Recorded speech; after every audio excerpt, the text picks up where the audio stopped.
It's just past midnight in Tokyo, but the city skyline is still wide awake. Watching the clock tick away, a coworker finally packs up to head home. He mentions the last train is leaving soon and asks if his senior is sleeping at the office again. The salaryman, Elias, gives a tired smile, figuring there isn't much waiting for him at an empty house anyway. Still, he tells the younger guy to get moving, joking that he shouldn't end up like a workaholic. As the office empties for the night, the last few workers head for the door with a quick wave. Two juniors walk down the hall, wondering if their senior has been acting a bit different lately. One admits he used to be a much more cheerful, big brother type of guy before something changed him. Back at his desk, he sits in the silence and wonders how his life would look if that one tragedy never happened. Whenever he closes his eyes, the memory of that day's fire comes back with a terrifying heat. He's standing right in front of the blaze, watching helplessly as it swallows everything. While reporters and crews scramble around him, he can only stare at the massive wall of fire. Radios buzz with chaotic reports that he can't even process. Lunging toward the heat, he has to be physically held back by the firefighters. He screams for his parents and younger brother, knowing they're still trapped somewhere in that mess. All he's left with is the bitter smell of smoke and the feeling that he let them all down. He looks back on memories of dinner with his family, wondering why he's the only one left alive. Back then, he didn't have the courage to dive into the flames to save them. Standing there helplessly, he could only wait for the sirens while the building burned. It's a memory that still breaks him, knowing he just watched until everything turned to ash. Even if he heads home now, he knows sleep won't come easily with those memories fresh in his mind. Taking a slow sip of cold coffee, he just stares at his desk. He rubs his eyes, feeling the weight of the long hours and the constant guilt. Being buried in work is the only time he can actually forget about them. He stands there in the quiet office, wondering how much longer he has to keep living with this pain. Thinking to himself, he calls this whole existence a living hell. He figures if life has to feel this bad, he never wants to care about anything precious ever again. Suddenly, a sharp pain grips his chest, making him gasp as his heart starts to fail. Unable to stay upright, he collapses right onto his keyboard. As his coffee spills across the desk, the world finally goes dark. He slumps onto the floor, his heart feeling like it's literally on fire. As he gasps for air, he realizes he is actually dying right here. His hand trembles while he tries to reach for his phone to call for help, but his fingers just won't move. A single tear rolls down his face as his vision begins to fade out. Thinking back to his old family photo, he admits that his reason for living actually died in that fire a long time ago. Now, he lies sprawled on the office floor, feeling like his personal hell is finally over. Looking up at nothing, he wonders if things would have been different if he were the main character of a game or a book. He figures that if he just had the power to protect his family, maybe he could have reached a happy ending. None of it matters now, though. His life is already over, and the world goes completely dark. But that darkness doesn't last long, and he wakes up feeling surprisingly warm and peaceful. Reaching up, he notices a tiny, chubby hand that definitely doesn't belong to a grown man. As he stares at the bright room, he hears voices nearby, but he can't understand a single word they're saying. Suddenly, a kind-looking woman leans into view, her face lighting up when she sees he's finally awake. She gives him a gentle smile and calls him Aldo, welcoming him to his new life alongside another sleeping baby. Aldo stares wide-eyed, letting out a confused little sound as the reality of the situation starts to sink in. Looking down, he notices his hands are tiny, soft, and completely unfamiliar. It is a total shock to be stuck in such a helpless body where he can barely even move. Realizing he has actually been reincarnated, the weight of his past life and this new beginning hits him all at once. He starts wailing, unable to stop the tears from flowing as he finally lets out all that pent-up emotion. In the middle of his crying fit, he reaches out and tightly grips the hand of the twin brother sleeping beside him. Seeing the two bond, his new mother just beams, happy to see them getting along so well already. His new father leans in to join her, and they both look down with soft smiles, thanking the boys for coming into their lives. Staring up in silence, Aldo tries to process all this affection while tightly gripping his brother's hand. As Elphys just laughs, their parents officially name them, calling the pair their two little angels. Looking up with a pained smile, Aldo silently asks God to stop being so kind. Tears start to well up as he remembers his old vow to never care about anyone again. After losing his last family, he tells himself he doesn't need anything precious in his life anymore.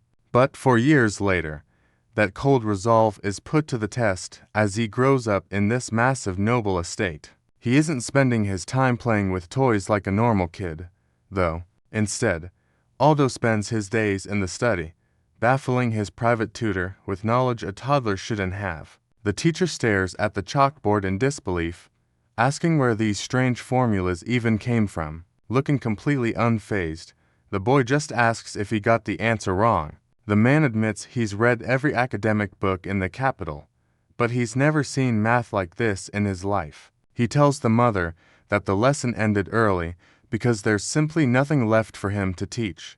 He seems completely baffled by how a 4-year-old is already handling complex math like it's basic addition. Aldo heads out with a stack of books, looking way more serious than any kid his age should.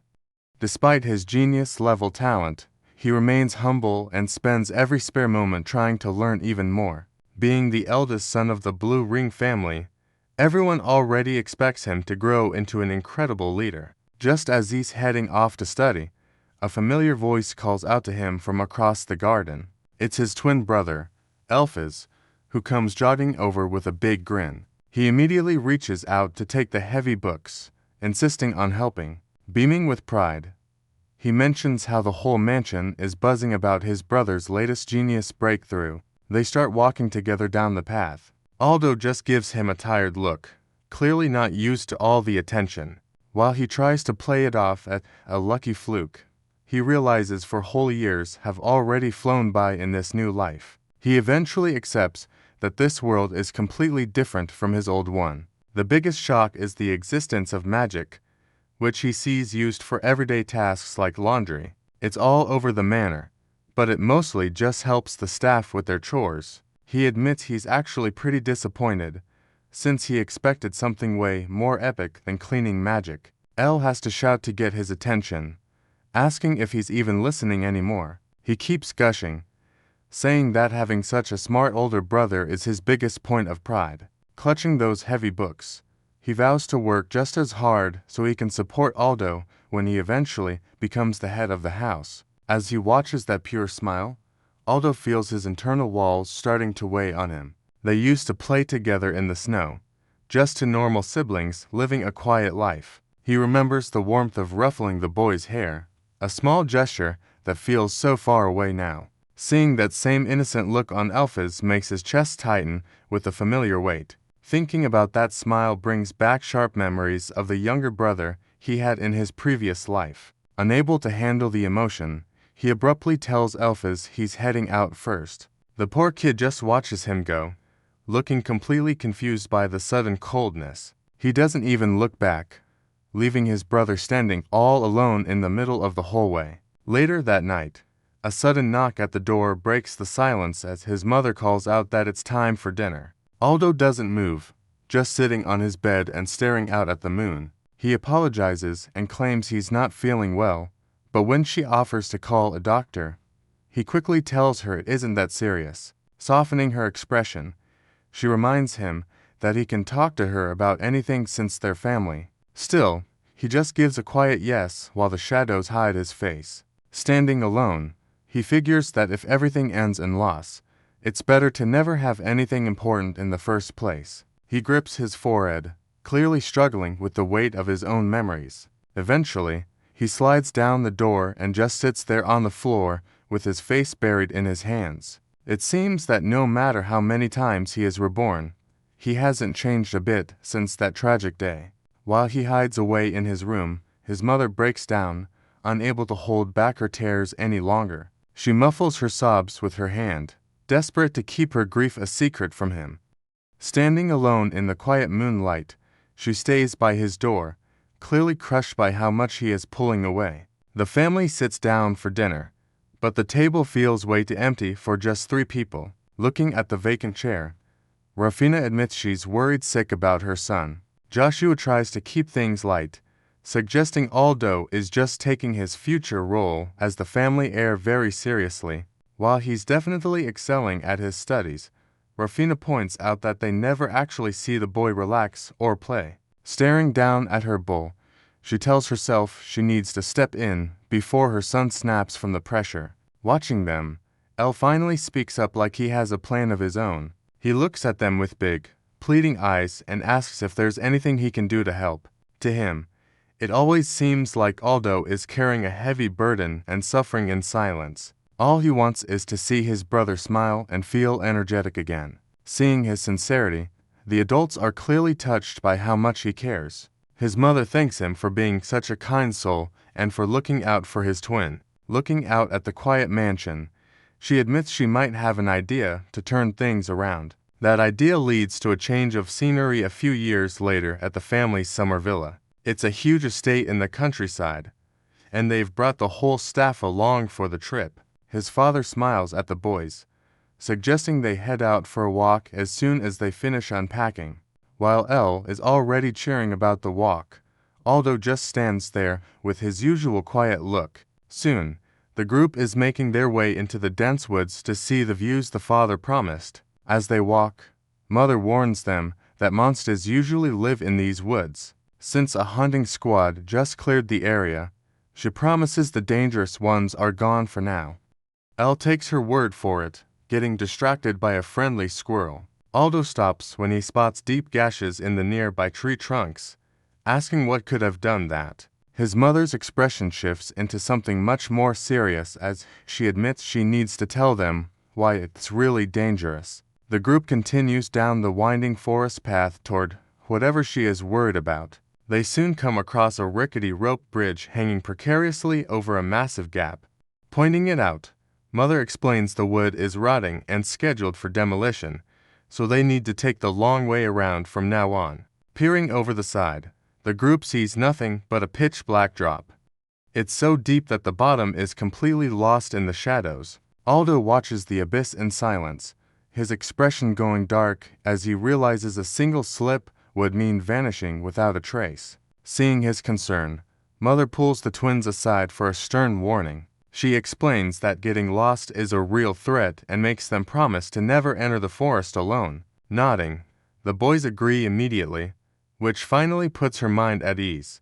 With the serious talk over, the group continues their hike and finds a massive cave. They spend the rest of the afternoon exploring, finding strange plants and chasing after lizards. Peering into the shadows, they look fascinated by everything they see. Above the cave, the distant mountain peaks stretch out under a clear sky. Elle points toward the next hill, calling out that lunch is waiting for them up ahead.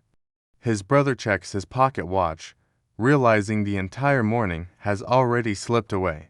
Beaming with excitement, the younger twin insists they get moving right now. He suddenly reaches out and grabs his hand in a tight, firm grip. As they walk side by side through the breeze, he watches his brother, realizing how much he truly wants to protect this moment. Their mother calls out from a sunny spot ahead, telling them that lunch is finally ready. Reaching the clearing, they find their father already relaxing with some tea while Elle waves them over to the feast. It's a perfect scene, but he suddenly stops in his tracks. Standing there, he watches them with a strange, heavy feeling sinking into his chest. A dark thought flashes through his mind, asking if he's already forgotten the tragedy that ruined his past life. That thought quickly turns into a fear that history is just going to repeat itself as the memory of the fire burns in his mind. Looking pale and breaking into a cold sweat, he offers a shaky apology to the rest of the group. He claims he just needs a quick restroom break, using it as an excuse to turn and walk away from the picnic blanket. Elle watches him leave with a worried look. Sensing that something is definitely wrong, he ducks into the trees, calling himself an idiot for letting his guard down and actually enjoying the picnic. As he pushes deeper into the shadows, he decides that if everyone is eventually going to leave him anyway, he's better off alone. Thinking about El's bright smile only makes it harder, and he finds himself wishing his brother would stop being so attached. He wants the same for the rest of the household, hoping they'll just stop being so kind. Staring at the memory of his mother's face, he decides it would be much easier if she just didn't love him at all. He crawls into a hollow tree trunk and curls into a ball, trying to disappear. Sitting in the dark, he silently begs the world not to leave him alone again. His shoulders shake as he cries, finally admitting he never even wanted to be reincarnated. To him, this second life is starting to feel more like a curse. He stays curled up in the hollow trunk, hearing his brother's voice echo through the trees. Nearby, El wanders through the brush, looking increasingly worried as he calls out for his twin. Clutching his head, he whispers a quiet apology, feeling too broken to step back into the light. Suddenly, a violent roar tears through the forest, shaking the very ground beneath them. As he looks up, he sees El standing directly in front of a massive, blinding flash. His breath hitches as he stares at the shadow looming ahead, wondering what he's even looking at. The sight leaves him frozen, his eyes wide as the world seems to stop around him. Just a few feet away, El can only whisper in disbelief, repeating the lie that this forest was supposed to be safe. But towering right over him is a massive, flaming white wolf with a strange gem set into its forehead. The beast bares its teeth and licks its chops, eyeing the small boy like a snack. He reaches out, his hand shaking with the urge to help, but his body just won't move. Looking at El huddled on the ground, he realizes they're both just helpless kids who are basically extra snacks for a beast like this. Panic grips him as he stares at the scene, telling himself he simply doesn't have the power to save anyone.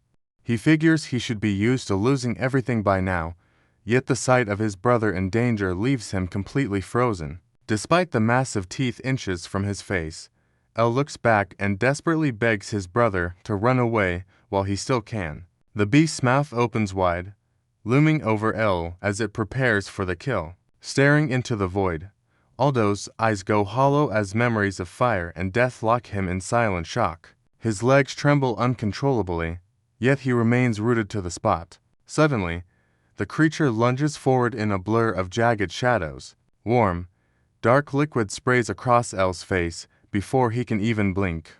He stands there in a daze, his eyes wide as he tries to process the sudden splash. Looking up, he realizes Aldo threw himself in the way just in time to take the blow. A massive spray of blood erupts from his brother's back where the beast's claws struck. Horrified, El screams out for him, unable to believe what just happened. He thinks to himself that if he's just going to lose things anyway, it's better to never care about them at all. Standing there covered in blood, he realizes he was just lying to himself. Memories of his new family flash through his mind, and he admits they've long since become precious to him. Ignoring the pain, he screams for El to get out of there while he still can. El thus hesitates, crying out because he can't stand the thought of leaving his brother's side. Screaming through the blood and dirt, Aldo calls him an idiot and tells him to just get moving. His face crumples as he realizes there's no arguing this time. Finally, he turns and sprints away, apologizing under his breath as he disappears into the trees. Once the footsteps fade away, Aldo lets out a small, peaceful smile, satisfied that he finally did it. He turns his attention back to the massive beast, calling it out to make sure it stays focused on him. Clutching his side and bleeding through his clothes, he stares it down with a fierce look in his eyes.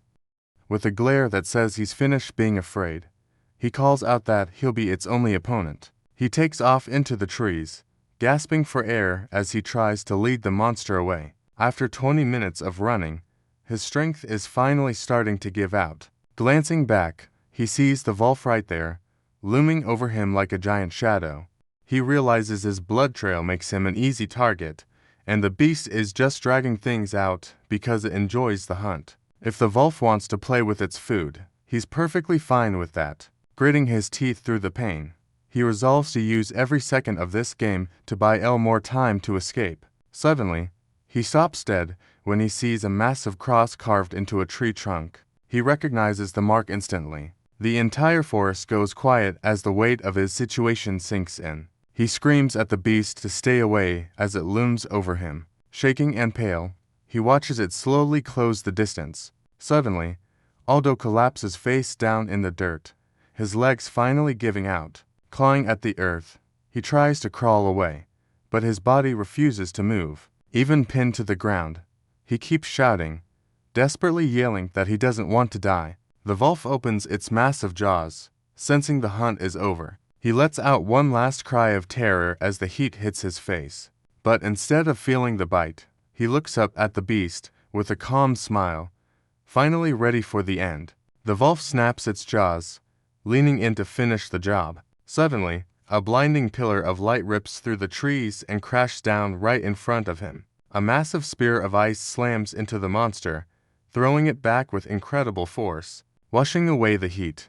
A giant explosion of frost and light fills the woods. The force of the strike shatters the bridge beneath them, ripping through the old ropes and wood. With nothing left to hold them up, both Aldo and the beast start plummeting toward the bottom of the gorge. His eyes stretch wide as the sudden weightlessness kicks in, his mind going blank from the shock. Gravity takes over, pulling him and the wreckage down into the darkness. Staring right at the wolf, he wears a bloody, defiant grin, realizing that if he's going down, the beast is coming with him. The bridge dangles in useless pieces high above, completely severed from the cliffside. They plummet into the darkness of the ravine as the wolf lets out a sharp, final yelp. Slamming into the earth, he collapses in the wreckage, his body finally shutting down. He's left at the bottom of a massive crater, everything around him smashed to pieces. Staring up from the wreckage, he wonders if he's really about to die for a second time. Just then, faces from his new life flash through his mind, from his parents to the household staff. Realizing what he's about to lose, he starts to cry, finally admitting that he actually wants to live. Reaching a small, trembling hand toward the sky, he thinks about how much he really wanted to stay with his family. It's a simple, quiet wish to just be with everyone for a little while longer. His mother screams his name, her face soaked in tears as she reaches the cliff's edge. Panicking, she calls out a spell called Frost Column. A forest of massive ice spikes erupts from the ravine, catching him midair and freezing the entire canyon in a single, violent burst. It's an incredible show of power that stops his fall just in time. Huge pillars of ice now fill the entire canyon, creating a frozen floor that caught him just before he hit the bottom. He stares at the shimmering crystals, his face pale and eyes wide with wonder. Unable to blink, he keeps his gaze fixed on the overwhelming light. With a shaky breath, he whispers that it's beautiful. His mother rushes over and pulls him into a tight hug, her voice cracking as she asks what on earth he was thinking. Looking down at his mangled body, she starts to cry, telling him just how badly he's hurt. She immediately activates a healing spell, a magic circle glowing between them to close his wounds. While she works, she scolds him for being so reckless with his life, terrified of what could have happened. In the distance, the rest of the search party finally catches up and calls out to them. Watching nearby, El breaks down in tears as he realizes his brother led the beast away on purpose. Looking down at the broken bridge, his mother realizes her son might always be the type to throw his life away for others. Her eyes tremble at the thought, and she swears she never wants to see a sight like that ever again. Sobbing, she pulls both boys into a tight hug and tells them how terrified she was of losing them. Listening to her sob makes him feel like an idiot. Realizing he almost put his new family through the same agony he suffered once before, she keeps them tucked close, her own tears blurring the world as she refuses to let go. Images of the fire from his past life flash back, reminding him that he's the one person who should understand the sting of death most of all. The guilt finally catches up to him, and he just keeps sobbing out apologies over and over again. Eventually, the clouds break and the sky begins to clear. He and Elle stand together in silence as the chaos finally dies down. Looking back at the ravine where he almost died, he realizes this world has something his old one didn't, a power that can actually save the people he loves. He figures that if he can master that strength, He won't ever have to worry about losing them again. Wiping away the last of his tears, he turns to his mother and calls out to her with a look of sharp focus. Looking at his family, he wonders if he really has the strength to keep everyone he loves safe. Determination finally takes over as he begs his mother to teach him magic. He's done being the one who needs saving and is ready to start his training. A memory of his past life flashes through his mind, a chaotic moment where he felt completely powerless. He's decided he is never going back to that kind of despair. Glancing over at his mother and Elle, his goal is finally clear. He needs to get strong enough to keep them both safe. With a sharp look in his eyes, he calls out to his mother. He stands his ground and asks her to teach him magic right now. After everything that just happened, he's done feeling helpless. She just stares back, stunned by the sudden fire in his eyes. As she quietly whispers his name, it's clear she didn't expect him to grow up this fast. She starts stuttering immediately, her hands shaking as she tries to play dumb about the whole thing. Even the servants notice she's doing a terrible job of hiding how rattled she is. Without warning, she turns tail and bolts, shouting that she definitely didn't use any dangerous magic earlier. Aldo just blinks, trying to process why his mother is suddenly sprinting away. Still making excuses, she disappears into the distance while her voice trails off. All he can do is watch her go in silence, wondering what he even said to trigger that. The chase continues even after they get back home, turning into a constant game of cat and mouse around the estate. Jumping out from behind furniture and barrels, he keeps trying to catch her off guard. He finally corners her at the dinner table, but she shuts him down with a flat refusal before he can even finish his sentence. It's starting to get frustrating because even his best innocent act isn't cracking her defenses. Since his mom is acting like a brick wall, he figures he just needs to find someone else to teach him. While wandering outside, he spots one of the maids using a wind spell to help dry the laundry. Since his mom is dodging him, he figures the maids are his best shot and decides to ask them for some pointers. Peeking around a corner, he tries to find the right moment to cut in. He steps out to greet them, causing the whole group to jump in surprise as they wonder what's wrong. Just as he's about to ask, a specific memory from earlier today hits him. He realizes he told them just a bit ago that they didn't need to look after him anymore. The staff gently reminds him that looking after him is still their job, despite what he said earlier. Hearing that makes him feel even worse, so he bluntly admits he is just being a nuisance. As they give him a worried look, he looks down and tells them both to just stay away and leave him alone. He clenches his arm, realizing he has spent so much time shutting everyone out and acting cold. Suddenly panicking, he figures they probably hate him by now and starts to stammer an apology. Instead of being angry, the maids just burst into huge, messy tears. They're so happy he's finally opening up that they can barely keep it together. One of them manages to choke out how glad they are he's doing better. Aldo just stands there, completely stunned by the reaction. He can't understand why they're being so kind.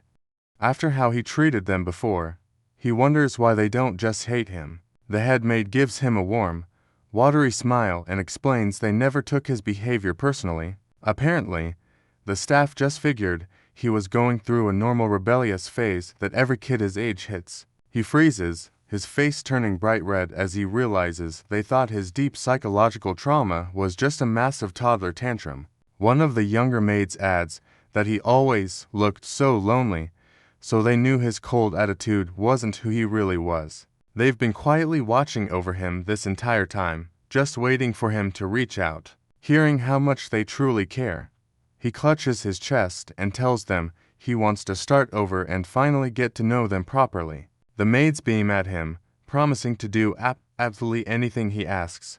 When he asks if they really mean anything, they just nod with huge, excited smiles. Taking the chance, he asks if they can finally show him how to use magic. Their cheerful faces fall as the mood in the room turns serious. Shaking her head, one of them explains that the law forbids teaching magic to kids under 10, and they aren't even allowed to show it off. Aldo nods, finally realizing why his mother was acting so panicky whenever he brought up magic. Suddenly, it all makes sense why she was so desperate to avoid the topic. Seeing his confusion, one of the maids asks if he really doesn't know the truth about his own mother's reputation. She explains that La Fina is actually a legendary figure known as the Witch of Ice. Even though she started as a commoner, her raw talent was so high she made it into an elite order of magic knights. Because of that reputation, the maids tell him he won't find a better teacher in the world, so he just needs to be patient. Hearing that she's such a heavy hitter leaves him stunned as he wanders off. Sitting alone later, he feels proud of her legend, but that doesn't solve his immediate problem. He realizes his plan to bypass her is officially dead, leaving him right back at square one. Since no one will teach him, he heads to the library to try and figure it out on his own. He originally thought he could just study his way through the problem, but the books aren't making it easy. Flipping through the pages, he notices something frustrating: none of these texts actually explain how to trigger magic. It seems the laws against teaching kids are even tougher than he thought, keeping the real secrets locked away. Still, he figures if he can find just one solid lead, he can make the rest work. Looking up at the massive collection of grimoires, he's convinced a library this big has to be hiding something. He grabs a stack of books and begins scouring every page for even the smallest hint on how to activate mana. Soon, he's psyching himself up, ready to find the answer no matter what it takes. The hours fly by as he spends the entire day buried in ancient texts. Even after the sun goes down and the house goes quiet, he keeps reading by candlelight. Eventually, his body just gives out, and he falls fast asleep right in the middle of his research pile. Alphas wanders through the hallways, yawning and barely able to keep his eyes open. Suddenly, a loud crash echoes through the quiet manor, making him jump. Rushing toward the sound, he spots a figure face down on the floor and wonders if that's blood he sees. When he realizes it's just his brother collapsed from overwork, he calls out his name desperately. Instead of just waking him up, his brother tackles him with a massive hug. He cries out in joy while gushing about his little angel and his soft skin. Shaking with excitement, he admits he's been holding back for way too long and plans to pet him nonstop. Aldo just stands there with wide eyes, unable to process the sudden physical assault of love. Seeing that blank expression, the twin gets a little nervous and asks if he's being too weird. Instead of backing off, Alphys beams and says he actually likes his brother much more now. He's clearly thrilled to finally let all that bottled-up affection out. Aldo just stands there blushing, thinking his twin is way too pure for this world. He can't even keep a straight face with this much cuteness happening. Just then, a pair of boots stops right in front of the boys. A maid bows low, thanking him once again for saving her life that day. As the maid leaves, he stands alone in the quiet hall, thinking back to the life he left behind. He remembers how all he could do back then was run away, and he swears he's never leaving Elle behind like that again. Staring up at the massive doors of the estate with his brother, he realizes he needs to get strong too. If that kind of nightmare ever returns, he won't be the one fleeing. This time, he's going to stay and fight right alongside his brother. He knows deep down that he doesn't want Alphys anywhere near danger. Looking at his twin's face, he realizes they're both feeling the exact same thing. Elle reaches out and takes his hands, calling him big brother with a look of pure determination. With tears starting to pool in his eyes, he asks if he's really not good enough to help. Staring back for a long moment, Aldo finally gives in. He admits defeat, realizing there's no way he can leave his brother behind now. He looks Elle in the eye and tells him they're going to get strong as a team. Elle's face lights up with pure joy, looking more determined than ever now that he's been included. Taking the initiative, they march over to the main hall and throw the massive doors wide open. They shout for their mother in unison, making sure she hears them before they even clear the doorway. Looking up with his best puppy dog eyes, Elle begs her to finally teach them both how to use magic. Aldo joins in with an intense, desperate expression, making it clear they won't be taking no for an answer this time. Their mother immediately caves to the cuteness, pulling them both into a massive hug while complaining that bringing Alphys along is totally unfair. Blushing, She admits they're just too adorable for her to handle. As she pulls away, the playful mood in the room starts to fade. She stares at them with a serious look and tells them that no matter how many times they ask together, she still can't teach them magic. Looking down at her hands, she explains that even a tiny spark or a single cup of water can end a life in an instant. She explains that because of too many accidents involving kids in the past, the law now strictly forbids them from learning magic. Since they're children of the noble Blue Ring family, she insists they'll always be protected and never need to fight their own battles. Aldo looks down, admitting that he simply doesn't want to live with any more regrets. Looking at his family and the estate staff, he says everyone here is precious to him and that list is only going to get longer. Aldo looks his mother in the eye and admits he simply doesn't want to lose anyone else. He asks if that protective feeling alone is a good enough reason to start learning magic. Beside him, Elphys joins in as they both bow and beg her to finally trust them. Their mother stares at them for a long second, her stern face beginning to soften. She lets out a tired sigh, looking completely defeated by their teamwork. Noticing the dark circles under their eyes, she realizes they've already been staying up all night researching in the library. She finally gives in and says she will teach them, but only if they agree to one specific condition. First off, they can't let their schoolwork slip. The second rule is getting a full night's sleep. To top it off, they must eat every meal together as a family. If they agree to those three things, she promises to teach them mana manipulation, calling it the foundation of everything. Elle looks a bit confused, wondering if that isn't just magic by another name. Shaking her head, his mother clarifies that actual spells are strictly off-limits until they turn 10. Aldo slumps a little, realizing the real training he wants is still years away. Even so, she isn't just throwing rules at them. She crosses her arms with a gentle smile and tells them she won't let them regret this path. Hearing that, the twins stare back in total awe as she vows to turn them both into great mages. With the deal struck, they head out to get started on their training right away. She lets out a massive wave of energy, asking the boys if they can see the mana swirling around her. Aldo says the air actually feels like it's tingling from the sheer pressure of her power. Elphys just watches in silence, clearly impressed by how strong she really is.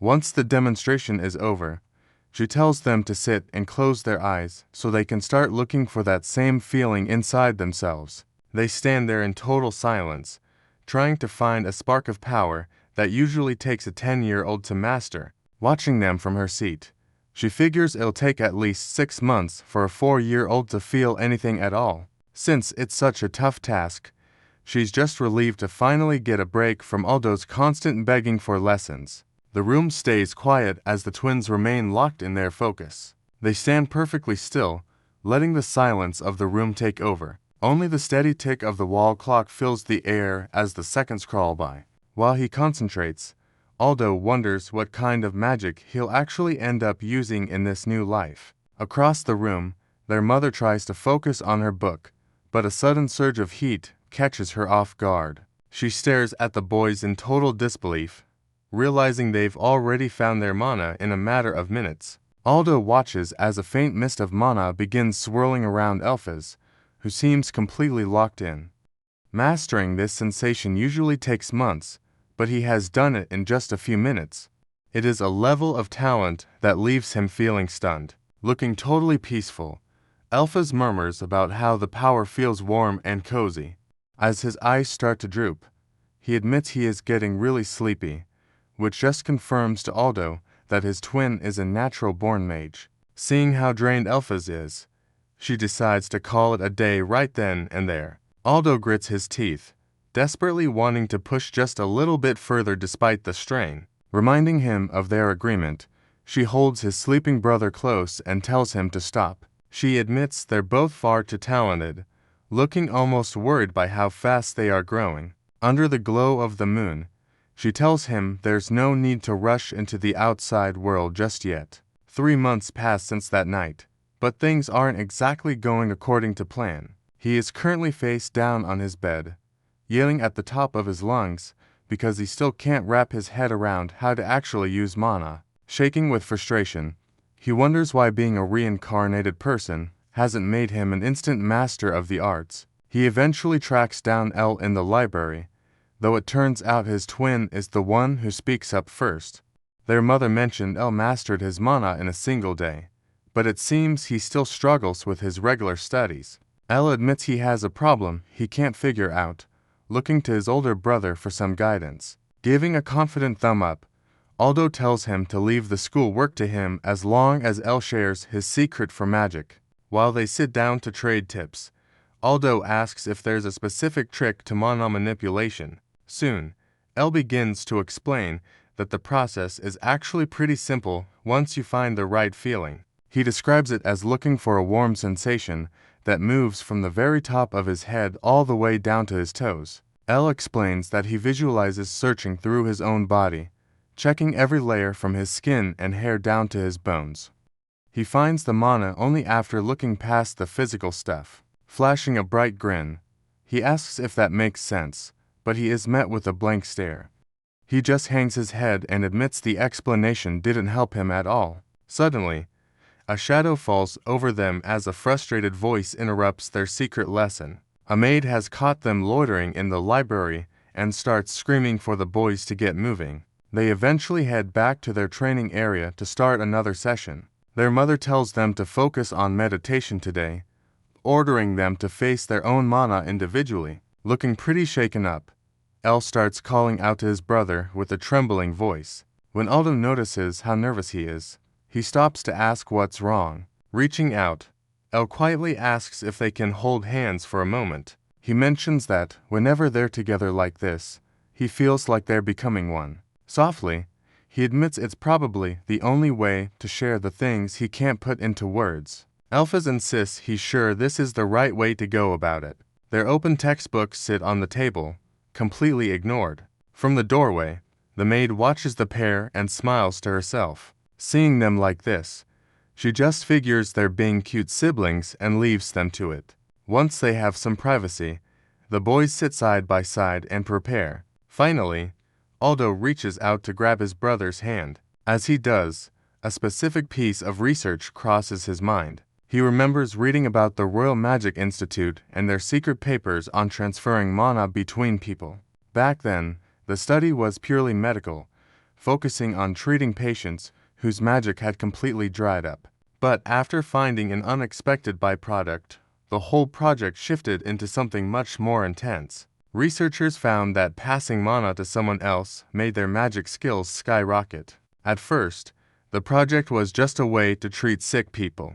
But once they saw that massive boost in power, the focus shifted from medicine to developing raw ability. It became a huge sensation, with crowds of people lining up to volunteer for the experiments. On the surface, everything seemed to be going perfectly, but the project was actually heading toward a tragic end. The survival rate for those test subjects was exactly 0%. Even if they looked healthy at first, their bodies eventually started to rot because the foreign mana wouldn't take. Eventually, the project was declared too dangerous and permanently shut down. Looking away, the mother wonders why she's even thinking about this dark history right now. Aldo's eyes narrow as he recalls that every mage used to be desperate for that forbidden power. It was known by one very specific name, resonance. With El sinking deeper into his meditation, a massive surge of mana starts swirling around him like a physical fire. He looks completely calm, even with that much power pouring out of his small frame. He keeps his eyes closed, drifting into a deep state of focus. Flame-like mana swirls around him, reacting to the connection he's finally made with Aldo. This isn't just some minor experiment, it's the legendary magic resonance. Everything about him feels peaceful, even as the air starts to vibrate with raw energy. As the energy flows from El, it feels surprisingly warm and gentle. He realizes he isn't just feeling power, but El's memories too. El looks completely focused, showing him exactly how to navigate this mental space. Reaching out, he finally finds it. He stares at the swirling light, realizing this is his own magic. Coming back to his senses, he slowly opens his eyes as the light fades away. When they look up, they find their mother trembling with tears streaming down her face. She just stares at them, appearing completely shaken by what she saw. Startled, Aldo reaches out and asks what happened. He explains that their magic just blended together, letting him feel everything his brother was thinking. Both boys respond with a quick yes, as she calls out their names. Frantically leaning in, she asks if they're in pain or if anything feels different than usual. He insists that they feel totally fine, hoping to calm her down. Finally letting out a breath, she sinks to the floor and admits she is just glad they're safe. Standing back up, she ends the lesson and cancels the rest of the week's training, warning them never to meditate alone again. The boys just stare at her, both of them quickly nodding and agreeing to follow her rules. The door clicks shut, leaving a heavy silence in the room. As soon as she's gone, the guilt starts to sink in. Aldo admits they've genuinely upset her, looking pretty worried about it. Clinging to his brother, Elle panics and wonders how they're supposed to fix this. Night falls over the estate, but things aren't exactly peaceful inside. Lafina sits with her husband, looking completely drained from the day's events. Hiding her face in her hands, she admits she's honestly terrified of what she just witnessed. Her husband listens quietly before asking what really happened to the boys to make her react like that. He clenches his fist as he thinks about the magic resonance they triggered. It's a power that's historically cost hundreds of lives, and yet his sons just pulled it off like it was nothing. To him, the real weight of it comes from the fact that they aren't just sharing mana, they're sharing their actual lives and memories. This deep connection means they can instantly master each other's magic just by tapping into those shared experiences. Having a shortcut like that gives them the potential to grab hold of any power they can imagine. Looking at the determination in their eyes, it's clear their path is already set. Without a doubt, these two are going to become mages powerful enough to shake the entire nation. He explains that if the world learns about this power, neighboring countries will start seeing them as a threat. With kidnapping reports on the rise, he is certain people with bad intentions will eventually come looking for the boys. Watching Mother break down, he listens as she begs for their sons to just have a normal, peaceful life. She can't understand why things had to be this way. Staring at his drink, he decides the magic resonance must remain a top-secret matter, shared only with those they absolutely trust. He pulls his wife into a tight hug, whispering that everything is going to be fine. Giving her a soft smile, he tells her they'll find a way through this together. He reminds her they aren't alone, since the knights and maids at the estate are all people they can actually trust. If any danger ever threatens their sons, he has already made up his mind. Staring out at the quiet grounds, the father vows to protect their future even if it costs him his life. Far from the quiet estate, the scene shifts to a bustling market in the Blue Ring territory. Right in the middle of the crowd, a little girl wanders alone, crying out for her mother. She doesn't notice the massive, scarred man watching her from a nearby balcony. Sporting a heavy sword and a skull brand on his back, he looks like nothing but trouble. He slips into the shadows of a narrow alley, leaving the noisy market behind. As a woman walks past with a basket of apples, she doesn't even glance at the ground. Right in the middle of the stones sits a single, tiny shoe. Looking closer, it's the exact same boot the little girl was wearing just a moment ago. People keep stepping right past it, unaware that she's vanished without a trace. While the crowd stays looking the other way, Aldo and Elle are busy making history with a power no one has seen before. Sharing memories and spells in an instant, this ability lets them master new magic at record speed. But even with the discovery this big, the danger is just too high, and their mother officially bans them from using it. They arrive at the capital with their greatest weapon strictly off limits, standing at the door of their next big debut. Instead of a grand celebration, the boys are stuck in bed with towels on their heads and tears in their eyes.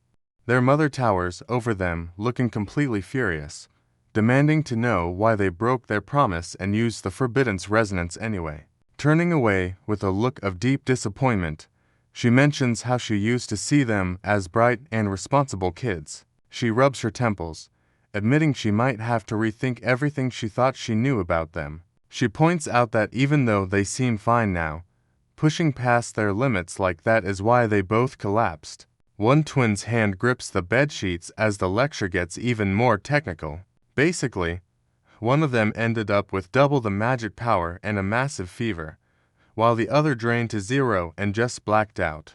When Aldo tries to suggest they just need better control next time, she reaches out and gives his cheek a sharp pinch. He winces, realizing he probably shouldn't have talked back while she was this worked up. Still, looking at her sons, she can't help but blame herself for letting them get into such a dangerous spot. Since she can't always be there to protect them, she figures the only way forward is to teach them how to handle their power safely. Looking down at them with a determined gaze, she decides she has to be the one to lead them properly. She tells them to focus on getting better, but drops a new rule on them, explaining that if they ever want to use resonance again, they have to master basic magic control first. The boys bolt upright in bed, shocked by the news, but she adds that they'll be stuck doing those drills until she decides they are finally safe. Relieved to be awake and together, the brothers share a happy moment.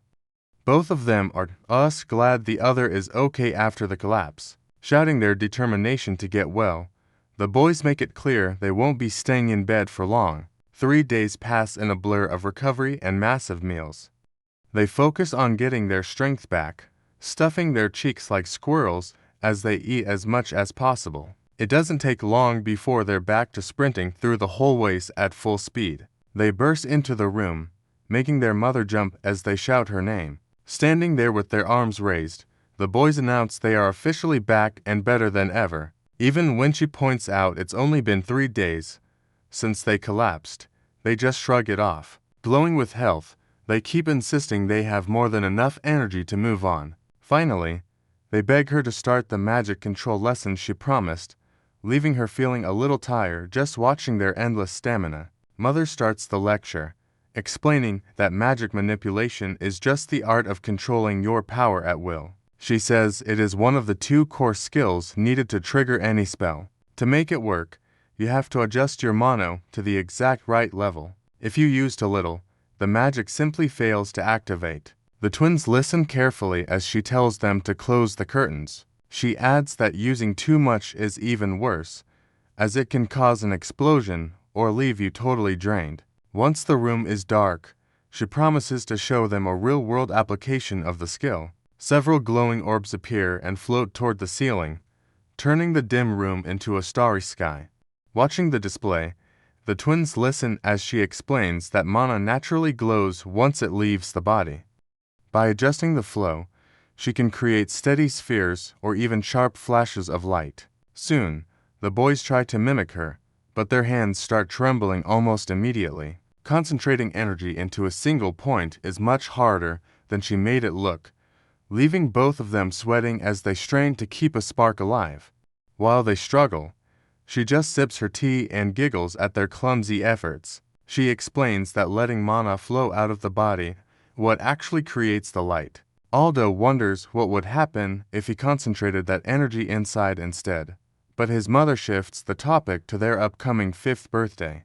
Because it's a major milestone, she announces that their debut will be held in the town square for all the citizens to see. Looking ahead to the big event, she tells the boys they need to master at least 1 light orb before the party starts. The news makes their eyes go wide, and they shout in excitement at the idea of finally going into town. A carriage soon pulls up to take them on the long trip toward the city. He presses his hand against the glass, trying to take in every detail of the busy world outside. His eyes stay locked on the view as they get closer. Looking out the window, Aldo is stunned by the sight of the capital, which is packed with massive buildings and sprawling streets. Sitting across from him, a man asks if he's okay with Elle arriving later in the afternoon, but he just smiles. He explains that being apart for a little while won't ever break the bond they share. Aldo's father leans over and mentions they are finally pulling into the city. He watches with wide eyes, looking completely amazed by the scale of the capital. While the carriage rolls through the busy streets, his father explains this is the heart of their territory, full of people they are sworn to protect. As they pull up to the estate, a man steps forward and apologizes for the sudden visit. Aldo watches him curiously, taking in the more formal side of the capital. He introduces himself as Captain Halva, a commander in the Blue Ring Knights who oversees the area. Seeing his solid build, Aldo gets stars in his eyes and starts wondering if he can look like that one day. Finally, the captain mentions his daughter is 2 years older and nudges the shy girl to say hello. She mumbles her name is Ashila, blushing hard as she avoids eye contact. Aldo just stands there, watching her curiously, pushing through the nerves. She finally manages to give a formal greeting. Her father apologizes for her being so timid, mentioning that she has always struggled to make friends. Aldo just watches her for a moment, taking in how nervous she really is. Breaking the ice, he tells her it's a total coincidence because he doesn't have any friends yet either. She peeks up at him, looking a bit surprised by his bluntness. He gives her a friendly look and asks if she'd like to be his very first one. She stares at him for a long moment, clearly surprised by how direct he is. Giving a small nod, she reaches out and takes his hand to seal the deal. Their fathers watch from the background, looking relieved that the kids are hitting it off. Since the adults have a meeting to attend, her father suggests the two of them go explore the city together with some guards. Aldo's eyes light up at the chance for an adventure, even if his new friend still looks a bit nervous. Seeing the massive crowds, he suggests they hold hands so they don't get separated in the chaos. The sheer number of people packed into the streets is almost overwhelming. Scanning the market stalls, he thinks about how different everything is from Japan and realizes he's finally living the fantasy dream. He tells Ashila he's been cooped up in a mansion his whole life, making this his very first trip to a real city. With a bright smile, he admits he really loves how lively and fun the town feels. Ashila takes his hand, her face lighting up with a bit of newfound courage. Tugging on his arm, she tells him to follow her. He just stares in surprise as she admits she loves this town too and wants to show him her favorite spot. They head deeper into the district together, passing by massive buildings topped with grand stone domes. Eventually, they reach a quiet area where elegant bridges cross over canals and small boats drift by. Ashila leads him to a tiny juice shop tucked in a back alley that she promises serves the best drinks around. While walking, they pass a quiet waterway where she says mysterious fish like to hide. She even points out a lucky heart-shaped stone built right into the wall, telling him it's a popular spot for girls. Taking a sip of his drink, he's caught off guard by how amazing it tastes and wonders what's actually in it. Just then, someone slams into him from behind, sending a jolt of shock through his body as he's nearly knocked over. A guard quickly steps in to check if he's all right. Beside him, she watches with a worried look, her eyes fixed on him as the peaceful mood vanishes. Ashila asks him if he's okay, noticing that the person who just bumped into him took his wallet. He just stands there in shock, having no idea he was even targeted. She doesn't let it slide though, immediately pointing and yelling after the guy as he tries to vanish into the crowd. Luckily, there's a guard station nearby, and the officers catch the thief before he can get away. They tell the kids they've been trying to catch this specific pickpocket for ages. One guard looks at Aldo with pure respect, wondering how a kid managed to see through such a pro's moves. Hearing that, his new friend just tilts her head, looking just as curious about how he did it.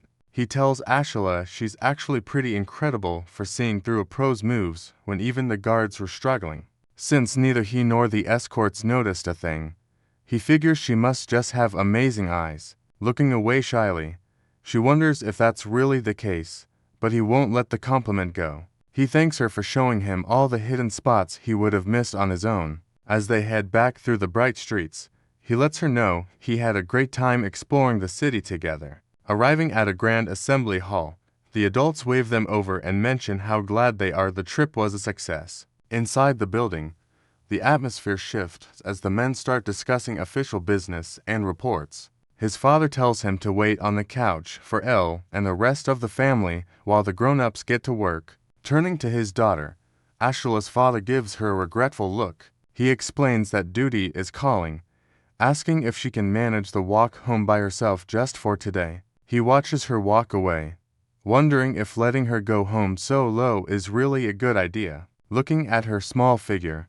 he can't help but feel that the city is way too big for a 7-year-old to navigate alone. Suddenly, she spins around with a bright smile and waves, shouting that she see him later. He lingers there with his hand on the door for a second, still feeling uneasy. Finally, he gives up on watching and runs back toward the adults to see what the emergency is. He starts to head back toward the adults, but changes his mind at the last second and shouts her name. Ashula stops in her tracks and looks back, clearly surprised he followed her. Catching his breath, he tells her he's just too worried to let her go alone and insists on walking her home personally. But as they move through the city, a massive shadow suddenly looms over them from a dark corner. A giant, muscular figure with a creepy grin reaches out, cornering the two kids in the narrow alley. Aldo freezes in shock as he realizes they've walked right into a trap. Before he can even react, a huge, bandaged hand reaches straight for her face. Everything cuts to black until the steady drip of water finally wakes him up. Ashula is slumped over nearby, letting out a soft groan as she slowly starts to come to. Blinking his eyes open, Aldo realizes he's trapped in a small, cold cage with heavy iron bars blocking any exit. His head throbs with every movement, but he forces himself to stay calm and piece together exactly what happened. It all starts coming back. He remembers catching up to Ashula in the alleyway just to make sure she got home safe.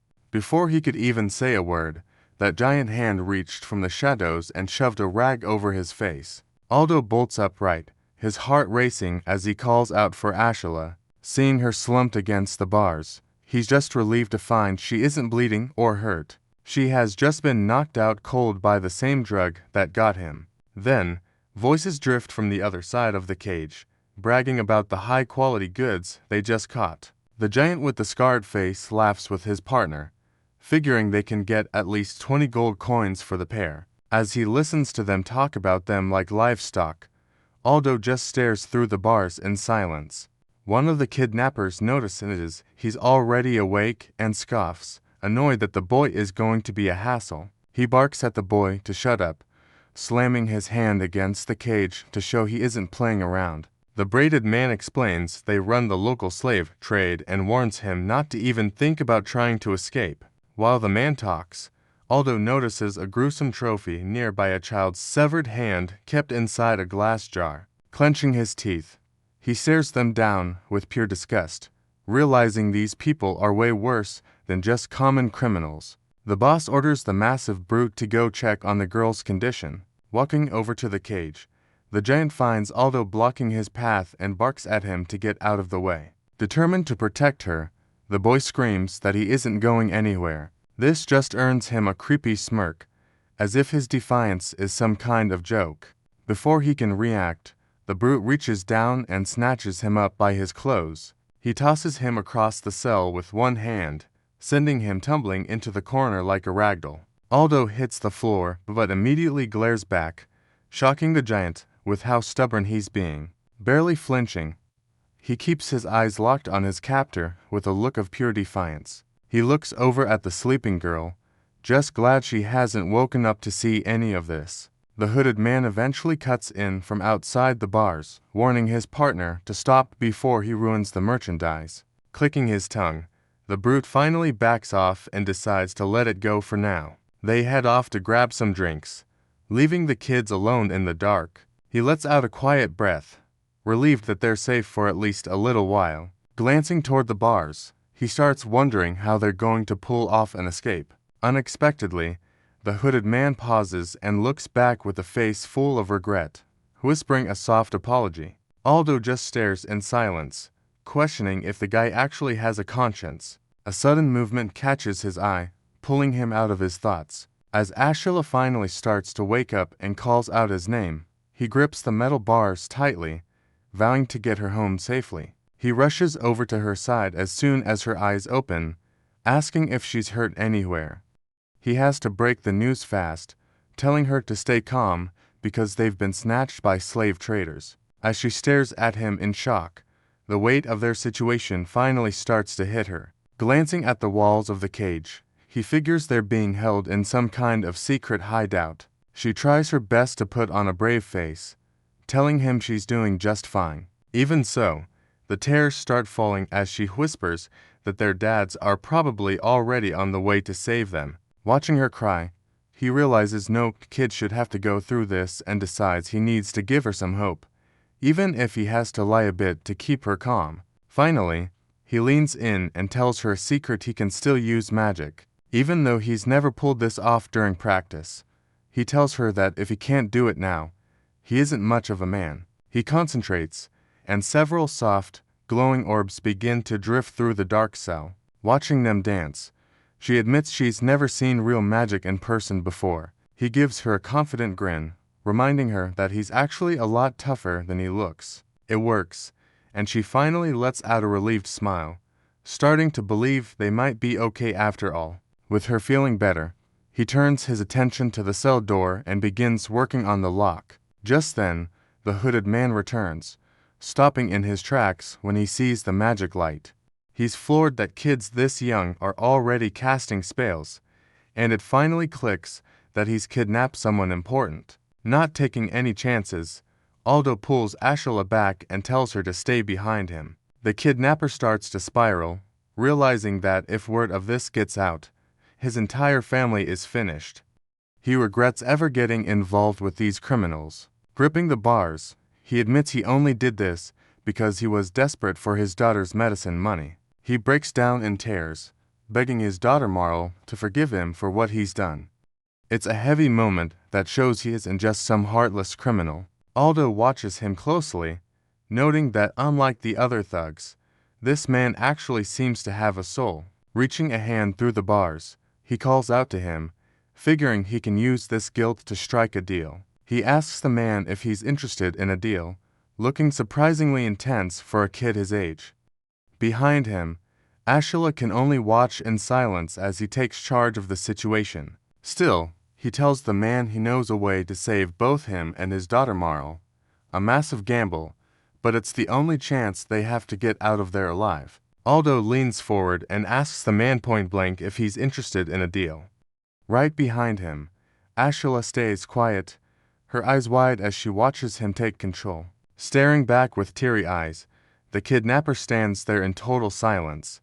He can't seem to look away while the boy promises he has a way to save both him and his daughter. Aldo lays it out for him, saying there are only two ways this plays out. If he stays with the bandits, he's officially the man who kidnapped the Lord's own family. The local knights are probably out there right now, tearing the place apart to find them. Standing over the man, Aldo points out that it's only a matter of time until they're caught, and an execution would be the best-case scenario. In the absolute worst case, his entire family might get dragged into this and executed. He pictures the gallows, where a hateful crowd would jeer and throw stones even as a small child is killed. The man leans against the bars and hides his face, finally realizing just how deep he's in.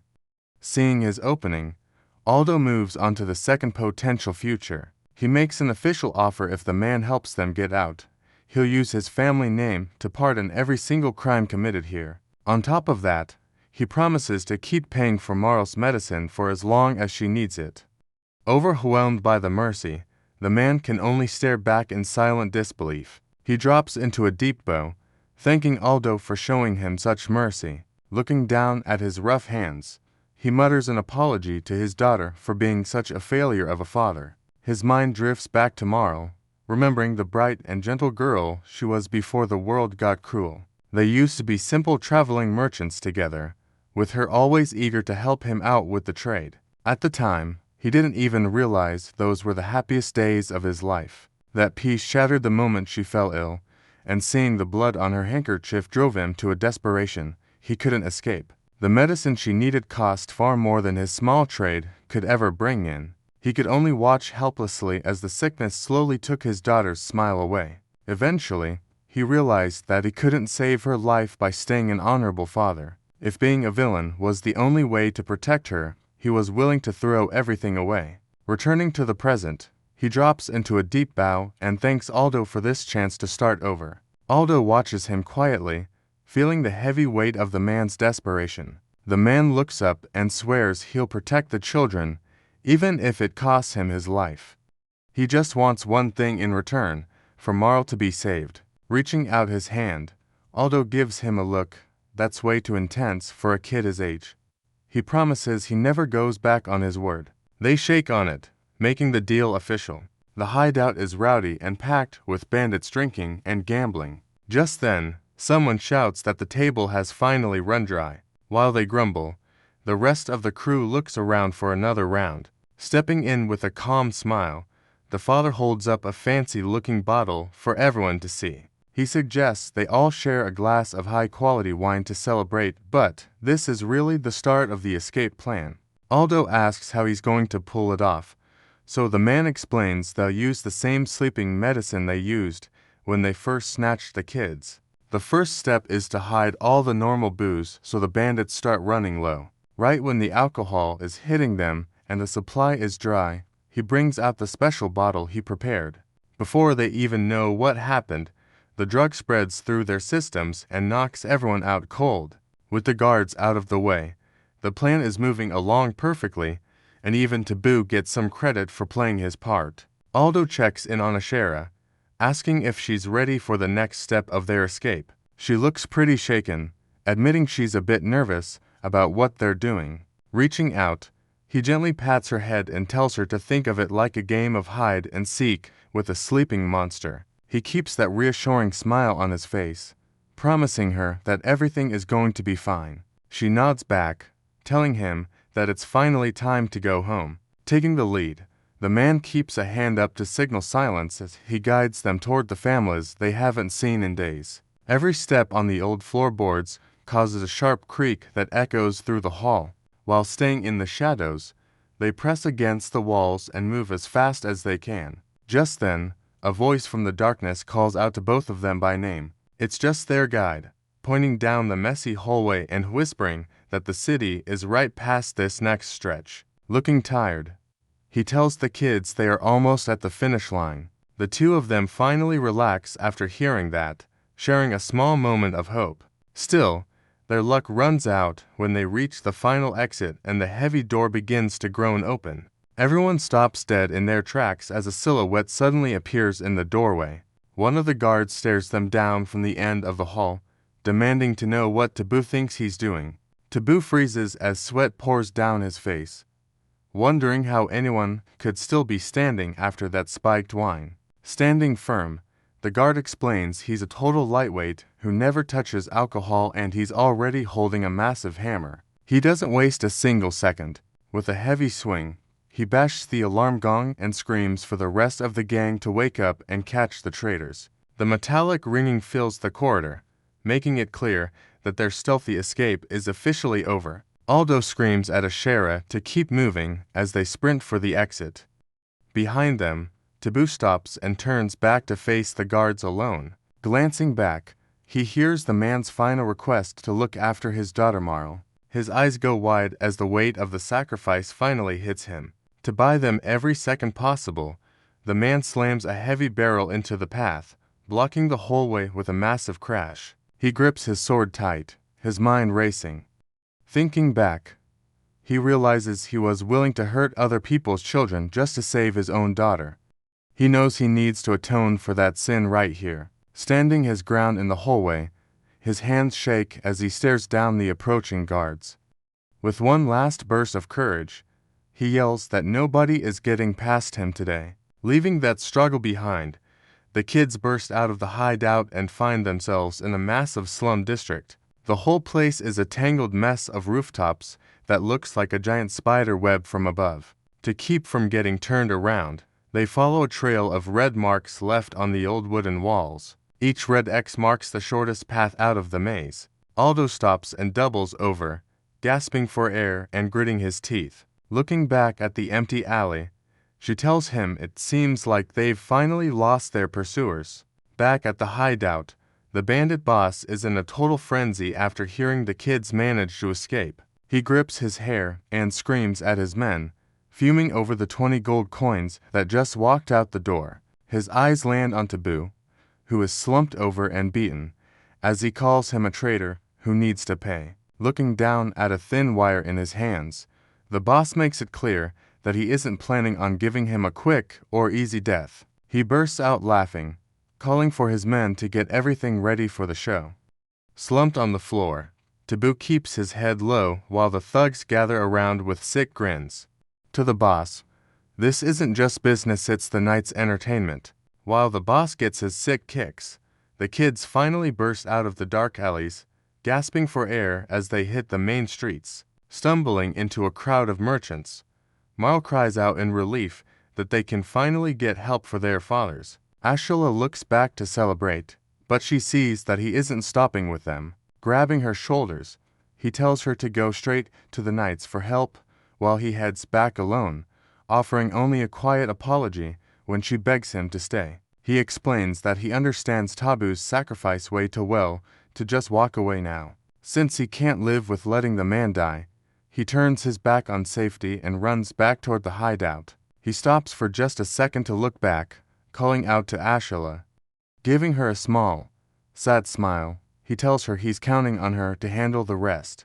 With that, he leaves the safety of the city gate behind to dive back into the nightmare. Ashula screams his name and reaches out, tears streaming down her face as she begs him to stop. He doesn't look back, sprinting away toward the dark slums without a second thought. Clenching his teeth, he realizes he and Taboo are actually a lot alike. Images of his past life flash before him, showing a time he was held back by rescuers while a building burned.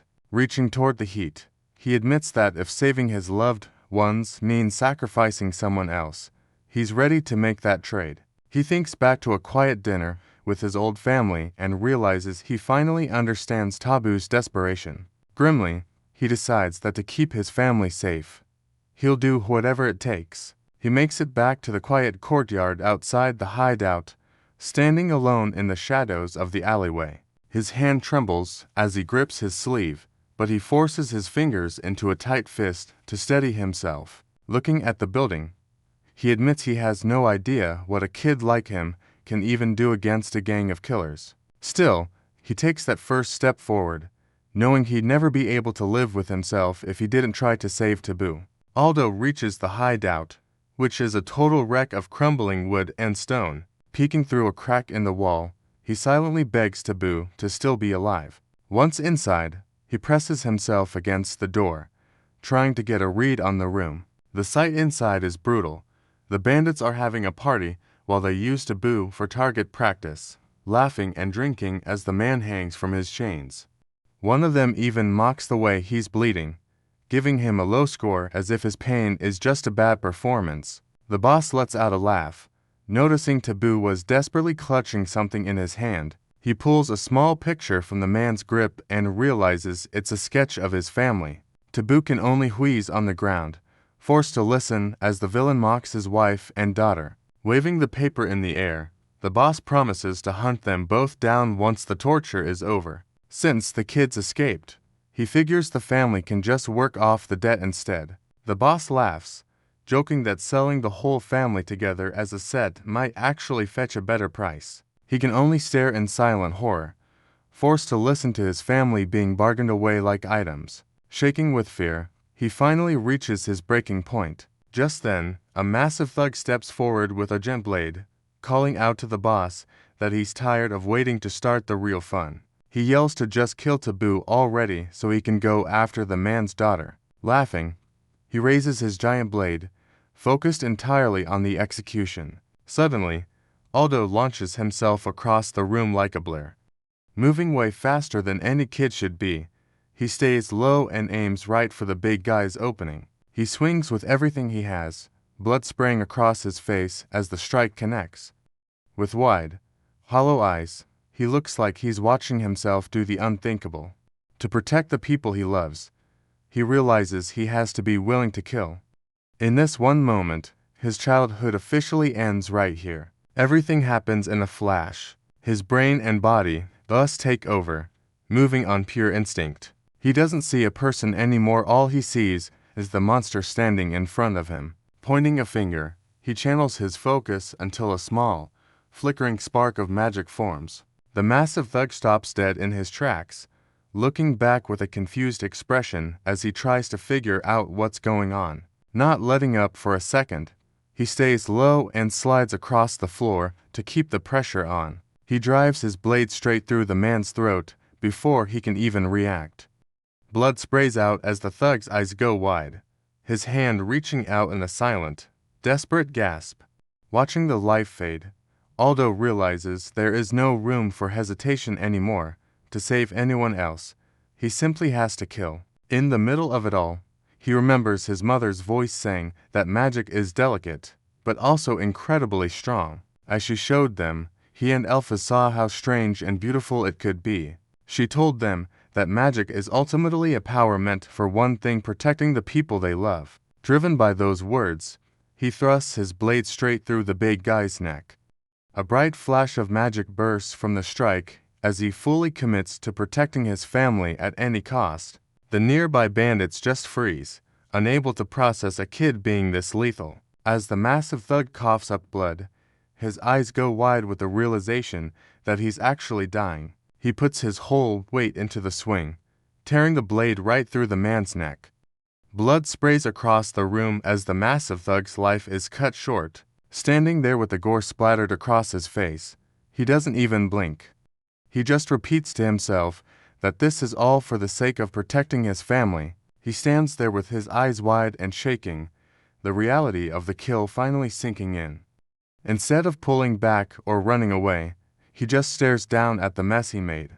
A single thought keeps him moving: he has to kill them all. The rest of the bandits just stare at the body in disbelief, asking if he's really dead. Suddenly, it hits them that this is the same kid Taboo helped escape earlier. Seeing his men freeze up, the boss snaps and screams at them to stop trembling. They exchange nervous looks, still pale and visibly rattled by how fast it happened. Bellowing at the crew, the boss asks if they're really going to let a brat kill one of their own and just walk away. That's all it takes to get them drawing their swords. The bandit boss grins, telling his men not to show any mercy just because they're facing a kid. He barks out the order to kill him right here. Closing the gap immediately, 3 men hem him in with their blades flashing. They're shouting for the others to help cut him into pieces. With blood splattered across his cheek, he grits his teeth and braces for the next move. There is no turning back now. A sheriff sprints through the crowded town square, breathless and desperate. Tears stream down her face as she screams Aldo's name, searching for any sign of help. His final instructions ring in her head, telling her to find the knights and reveal the hideout's location. Blinded by her crying, she slams right into a tall man and loses her footing. He barks at her to watch where she is going, clicking his tongue in annoyance. She just hits the cobblestones, her heart racing too fast to even apologize. As she sits there on the ground, all she can think about is that Aldo is going to die if she doesn't find help right now. She refuses to let things end like that. Nearby shoppers start to slow down, staring at the little girl who just tumbled into the middle of the street. Tears finally break through as she screams at the top of her lungs, begging for anyone to save her friend. Most of the crowd just stands there in awkward silence, clearly unsure of how to react to the outburst. Luckily, the man she crashed into recognizes her immediately. It's Joshua, and he looks completely stunned to find her in this state. Joshua drops down and grabs her, frantically asking if she's okay and where Aldo is. Looking up through her tears, she manages to explain that both she and Aldo were snatched by kidnappers. He doesn't hesitate for a second, shouting for his men to report the situation and get ready to move out. It's a desperate race against the clock, especially since no one actually knows where these notorious bandits are hiding. Clutching her chest, she tells the knights she remembers every single step of the way back to the hideout. A strange, star-shaped pattern begins to glow in her eyes as she insists she can lead them right to it. Back at the hideout, the fight has turned into a total mess. Aldo is right in the middle of the room, fending off half a dozen grown men at once. They swing their swords wildly, but he manages to weave through the group with ease. Every time they think they have him cornered, he just slips away and lands another strike. Huffing and puffing, The men struggle to even catch their breath. One of them looks terrified, asking what kind of monster this kid really is. They've been at it for half an hour, yet no one can land a clean hit on him. Staying low to the ground, he weaves between their blades as their frustration turns into genuine fear. He stares up at them with a wild, blooded face and eyes that look wide and empty. To the men surrounding him, he isn't a kid anymore, just a demon. Even if they call him that, his mind is actually a total blank right now. Operating purely on instinct, his body moves with a fluid grace that defies logic. A heavy blade comes crashing down, only to shatter into jagged pieces against the stone floor. While the thugs start to sweat and panic, he just continues to weave between their desperate swings. He tells himself to keep buying time, putting all his faith in Ashera to bring help. A bandit is starting to lose it, screaming that no kid should have the power to snap a blade in half. Shrugging it off, the massive kidnapper tells him to keep his head in the game, figuring this has to be some kind of basic magic. He even lets out a laugh, admitting that the kid's strikes are actually feeling pretty heavy. Despite the fatigue, the boy stares back with bloodshot eyes as his breathing gets ragged. Seeing his chance, the big man lunges forward for another strike. Aldo's legs buckle as he tries to hold his position. Realizing his strength is gone, he stares in shock as his body refuses to move. He barely manages to block the heavy strike with his broken blade, but the impact nearly knocks him off his feet. As the man grins down at him, he points out that the boy's mana was bound to run out eventually. With his mana totally gone, the bandits finally swarm him and pin his arms back. Gritting his teeth, he tries to shake them off, but his body won't move anymore. One of the thugs asks how they should finish him off, but the boss just keeps that cold grin on his face as he says he's changed his mind. Looking down at the exhausted kid, he tells him it's time to make a choice. He mentions that one of his men died today, and it was the kid who killed him. Crouching down, the leader offers to let him take that spot, promising to treat him well if he joins up. Then comes the final choice between joining the crew or dying right here.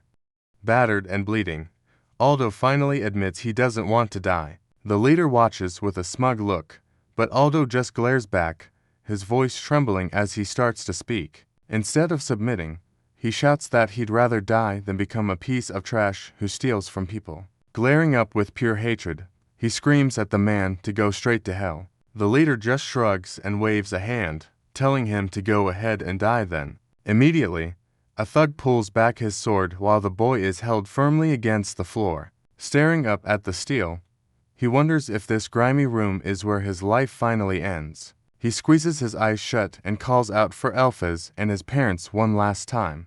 But before the blade can drop, a voice sparks a command to stop as a knight suddenly appears. He introduces himself as Joshua, the leader of the Blue Ring Knights. Standing tall at the entrance, he announces that his only order is to wipe every single one of them out. There is no negotiation.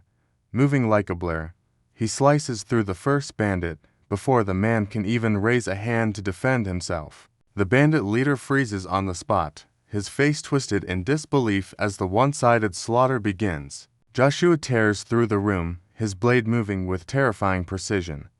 The bandits don't even have time to scream before they're sliced open. He steps right past the boy, focused entirely on the next kill. Splattered with blood, Aldo just sits there and stares at the carnage in total silence. He wonders if the blood on his skin is still warm. Surrounded by the mess, he feels tiny sitting in the middle of all those bodies. A slow touch to his cheek confirms that this isn't some bad dream.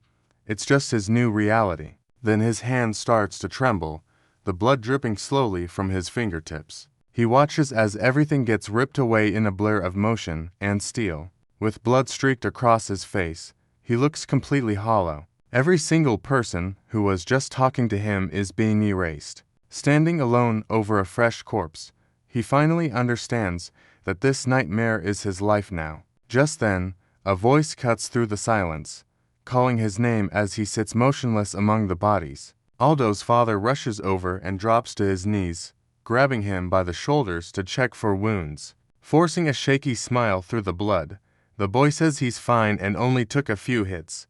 Still, the man looks back with a heavy expression, telling him that this definitely isn't what OK looks like. He looks down at his son, explaining how terrified everyone was the moment they realized he'd been taken by bandits. Still stained with blood, Aldo can only stammer out a quiet apology as he tries to process the weight of it all. His father tells him that as long as he understands the danger now, that's enough. Reaching out, he gently pats his head and tells the boy he did a great job thus staying alive. He keeps repeating how happy he is that his son is still breathing. Hearing those words, Aldo finally breaks, sobbing silently as he feels the weight of his father's hand on his head. His father gently tells him it's time to leave this place behind and head home. Still, Aldo looks up through the blood and tears to ask for one last favor. He turns back toward the prison area while the knights finish their work. Marl's father is staring back in total disbelief,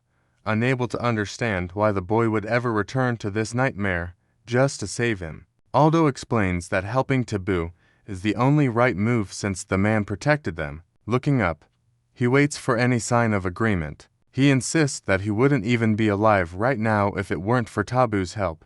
With blood still staining his cheeks, he looks his father in the eyes and begs him to save the man. His father hesitates, reminding him the man was still technically part of the bandit gang. Admitting that's true, Aldo says it doesn't matter who he was, only that he saved him. He points out that Taboo is just like him, a parent who would do anything for their child. His father stands there in stunned silence, clearly not expecting a kid to understand people like that. Aldo explains the man only joined the bandits to pay for his sick daughter's medicine, so he just can't bring himself to hold a grudge. Hearing this, the commander lets out a soft breath, realizing he's actually being taught a lesson by his own boy. He turns to Captain Halva and orders him to take the man into custody for medical treatment. Looking back at Aldo, he adds that they should probably listen to the guy's story about his daughter, too. Aldo calls out to his dad, his face finally showing some real relief now that he's been heard. As they help him up, the man manages a weak thank you to Joshua for showing mercy. Still, Joshua just gives him a stone-cold look, warning him that there won't be a second chance if he slips up again. Taboo quickly agrees, promising he'll never step out of line again. Watching him get led away, Aldo figures the nightmare is over and he can finally go home. He walks back through the village square, trying to find some sense of normalcy. Just then, he hears a familiar voice call his name and sees Ashira standing there with tears in her eyes. She immediately rushes over, unable to hide how worried she was. She pulls Aldo into a tight hug, holding onto him like he might disappear again. Stunned, he can barely move as he tries to process the sudden warmth. Sobbing into his shoulder, Ashira tells him how happy she is that he survived. He forces a small smile and tells her not to worry, insisting that he's all right. But as soon as he tries to relax, a vision of a mangled, bloody hand flashes before his eyes. Everything goes cold as the trauma from the massacre hits him all at once, leaving him staring into nothing. The ground seems to bleed as the shadows of his victims crawl out to haunt him. They crowd around, pointing fingers and screaming that everything is his fault. Even with Ashira holding him tight, all he feels are the cold hands of the dead pulling at his clothes. He gasps for air, his eyes shaking as a bloody finger points right between his eyes. The voices in his head scream that he's a murderer until he can't hear anything else. He jumps back immediately, stumbling away with his hands up to keep her at a distance. Ashira freezes, watching him with a worried look as she softly calls out his name. But Aldo can't stop shaking, convinced that someone as innocent as her shouldn't be anywhere near him. He stares down at his own palms, seeing them stained deep with blood. To him, his soul is just as dirty now. On his 5th birthday, he took a life for the first time and there is no going back to the way things were. Back at the estate, Elphys calls out for her brother, but the sunlit library stays empty. She moves from room to room, checking behind doors that only lead to more silence. Since he isn't there either, she starts to look genuinely worried. Usually, the two of them are inseparable during their time off. Walking through the quiet halls, she can't help but think of the day it all went wrong, the birthday when he was snatched away with the Knight Captain's daughter. Eventually, the knights brought them both back safely, putting an end to the whole ordeal. Because of everything that happened, the big celebration they had planned in the city was cancelled. For the next few days, the entire estate stayed in a hectic blur while the family tried to settle things. While scanning the grounds, Elphys finally spots her brother sitting alone under a tree. She stops cold, realizing that since the kidnapping, he just isn't the same person anymore. He sits alone against a tree, staring blankly as the world moves on without him. As he leans into the bark, it feels like he's slipped right back into the past. He just stays there in the quiet, looking small and completely drained. Eventually, that quiet ends and training resumes back at the main estate. Their teacher has them start with some meditation, telling them not to get sloppy just because it's been a while since their last lesson. As they sit in silence, she's surprised to see their mana looking pretty solid today. Feeling encouraged, she suggests trying magic spheres, a challenge neither of them could handle in the past. She manages to conjure 3 of them, though she admits they're all uneven and weirdly shaped. While the teacher gives her a bit of praise, she's already looking over to check on her brother. She asks how he's doing, but she falls silent when she sees his hand shaking around a single, unstable mass of smoke. He grips his shaking wrist, gasping for air as the magic begins to flicker and burn his fingertips. Sweat pours down his face while he tries to force the energy back down, but his hands just won't stop trembling. Tears start to well up as he stares at his palms in horror, unable to understand why his own body won't listen to him anymore. Elphys warns her brother that if he keeps pushing, he's going to run out of magic power entirely. Seeing him in such a state, she gently suggests they stop and take a breather. She looks at him with pure concern, terrified that he is reaching his absolute limit. The teacher watches them both, admitting that while his magic is strong, this isn't a skill issue. It's a problem of the heart, and she tells him he needs to let his mind rest for a while. Instead of answering, Aldo just stares at the floor, certain that something inside him is permanently broken. Looking down at his trembling, burnt hands, he admits he feels like he's lost the right to even study magic. The teacher immediately shuts that idea down with a gentle but firm look. She calls an end to the session for the day and tells him to go rest.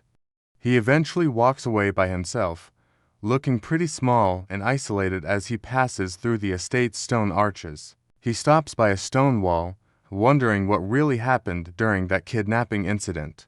Thinking back to the girl who was there, he knows there's no way he can just walk up and ask about it. Wandering deeper into the grounds, he wishes he were more like an adult, or at least someone his brother could actually count on. Eventually, he realizes he's accidentally walked all the way to the knight's training field. He freezes when he spots a young girl training with a wooden sword and wonders what she's doing there.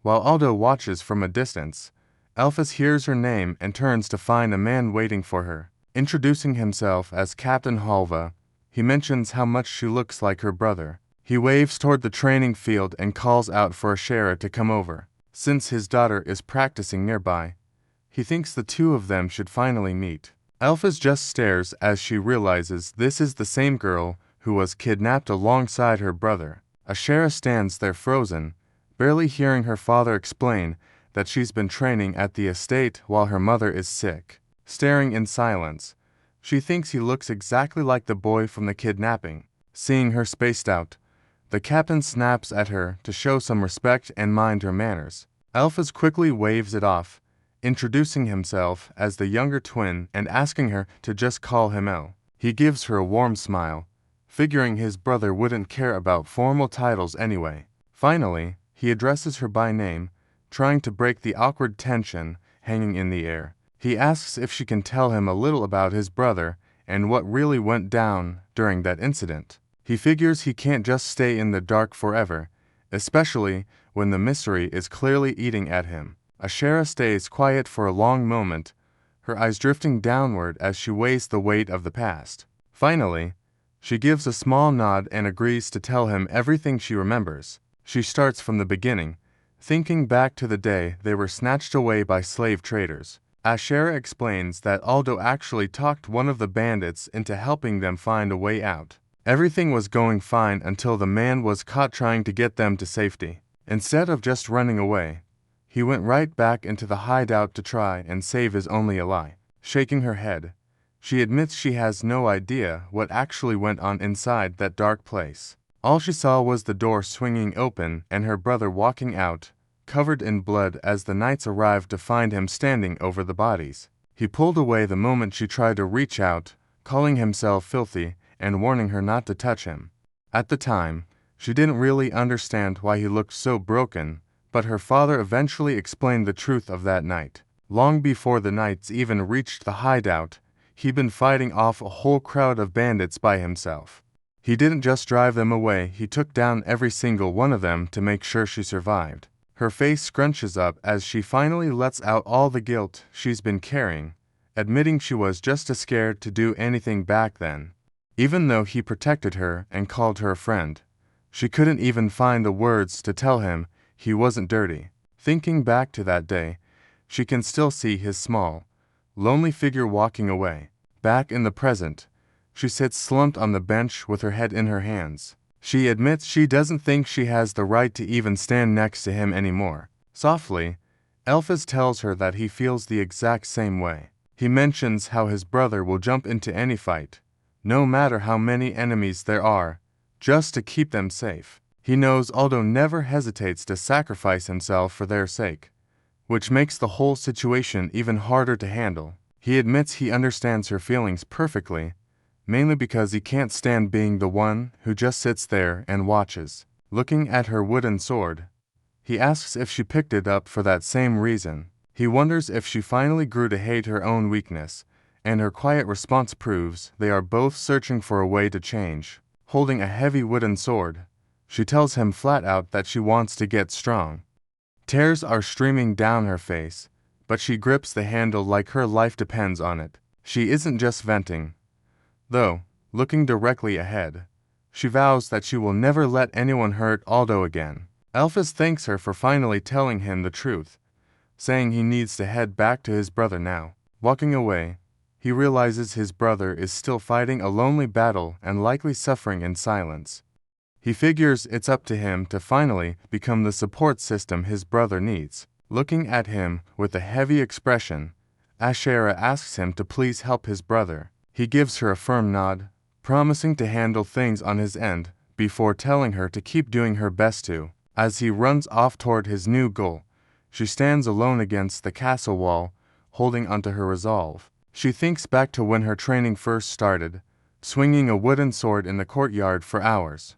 Every strike is filled with the pure desperation of a girl who never wants to be helpless again. Eventually, the friction from the rough wood starts tearing into her palms. She just stares at the blood, too focused on her goal to even care about the pain. Suddenly, a woman's voice calls out, warning her that swinging blindly like this will only break her body. Watching her closely, the woman asks what is driving her to go this far. Ashera turns around, surprised to find anyone actually watching her. Looking her straight in the eye, she admits there's someone she wants to protect, and she needs to be strong enough to stand right next to them. While that resolution settles, Elphys finds himself alone by a quiet fountain in the courtyard. Dipping his hands into the cool water, he lets the stream run over his fingers to clear his thoughts. He still looks completely drained, though, staring down as the weight of his promise starts to sink in. As he sits by the water, a familiar voice calls out to him from across the courtyard. It is Ashera, appearing in the archway and slowly making her way over. He looks up, trying to shake off the gloom for a second. He asks if she came specifically to find him, keeping his voice gentle despite how exhausted he feels. There is a brief silence as the fountain splashes behind them. She steps closer, quietly asking him to look her in the eye. When he finally turns his head, she is already on the verge of tears. Seeing the hollow look in his eyes, she asks why he is making such a heartbreaking face. Instead of waiting for an answer, she pulls him into a sudden, tight embrace. He freezes in shock, his face flushing as he tries to process the sudden contact. When he starts to panic and tells her to let go, she only grips his jacket harder, shouting through her tears. She flat out refuses to back down or leave him alone. She makes it clear right then that she's never letting go again. Finally taking a stand, clinging to him, she shouts at the top of her lungs that he isn't dirty, no matter what he thinks of himself. Aldo freezes on the spot, his eyes wide as he tries to process what she's saying. When he finally finds his voice, he asks how she even found out about his secret. Staring at the ground, she admits she heard the whole story from Ashera. Hearing this, Aldo finally stops hiding it and admits that since she knows the truth, he really did kill someone that day. A dark memory of the blade crossing a man's throat surfaces, a cold reminder of the future he stole in an instant. Looking away, he mumbles that he did something that can never be undone. Still, Elle looks back with a firm gaze, telling him that she still believes in her brother regardless of the past. Looking him dead in the eye, she says that since he values life so much, she refuses to call his past decision a mistake. Aldo grits his teeth while sweat rolls down his face, listening as she shouts that she hates the idea of killing being the best option. Even if there was a better way out, she remains steady, ready to follow through on her promise to him. Tears stream down her face while she struggles to get the words out. He can only stare back in silence, stunned by her conviction. Reaching out, she grips his arm and promises that no matter what decisions he makes from here on, she's with him. To her, the only thing that matters is that he's alive and back home, reminding him they're twins to people sharing one life. Because they share that life, she asks him to shoulder half of his weight, past and future. It's a heavy request, especially as the bloody hands of his victims claw at his legs. Still, she doesn't care about the blood on his hands. She just wants to be the one holding him. Aldo hangs his head, trembling as he tells her he isn't worth all this devotion. Thinking she is giving him way too much credit, he starts listing every single one of his flaws. In his own eyes, he's just a clumsy kid who isn't nearly as mature as she is. He even admits he's a bit of an overprotective mess who definitely gets on her nerves. Total pathetic older brother energy. But as she looks up at him, she doesn't seem bothered by his self-pity at all. She just smiles and tells him she's known all of that for a long time. Wiping away a stray tear, she gives him a warm smile and reminds him that they're family. Since they're so close, she wants to be the one who supports him no matter what happens. Her eyes well up even more as she tells him, simply and honestly, that she loves him. Aldo pauses for a second, asking if she listened to what he has to say. The heavy air from their talk starts to drift away into the quiet morning. Wiping her eyes, Elphys gives him a bright smile and says of course she will. Later on, the sun shines over the estate as things finally start to feel normal again. A small ball of magic light floats through the air, gently bobbing as their training starts back up. Aldo takes a steady breath, focusing all his energy. Kneeling in the quiet study, he manages to keep several glowing orbs hovering steadily in the air. Seeing his progress, the master tells him he did a great job and really pushed through his mental block. He looks up with a bit of a blush, clearly surprised to get such a warm compliment. Finally back to their old selves, the twins flash a thumbs up and a peace sign to celebrate the small win. But before they can get to comfortable, the teacher mentions they have one more thing to do before the next lesson starts. Keeping her usual calm smile, she says she's ready to introduce her newest student. Both twins' faces drop as they repeat the words in disbelief, not expecting to have a new teammate. Just then, the door clicks open as a polite voice answers from the hall. Ashera steps through the doorway with large ribbons tied in her hair, calling out to the twins by name. With a bit of a flush on her cheeks, she stands there looking like she has something to prove. Staring right at them, she offers a sharp little smile and declares she isn't planning on losing to either of them. It looks like they just got themselves a brand new rival. She explains that she only started this training because there's someone she wants to protect. Watching her closely, the teacher stays quiet, letting that resolve sink in. Even though she's clearly feeling the weight of the moment, she keeps her gaze steady. She admits she face any opponent, even if she knows she isn't strong enough to win yet. Crouching by the railing, Aldo watches her with a look of pure respect. He realizes she's younger than them, yet her willingness to face impossible odds makes him see her as a truly brave person. Seeing that spark, the teacher formally invites Ashera to become her student. She promises to show her the specific kind of magic needed to protect others.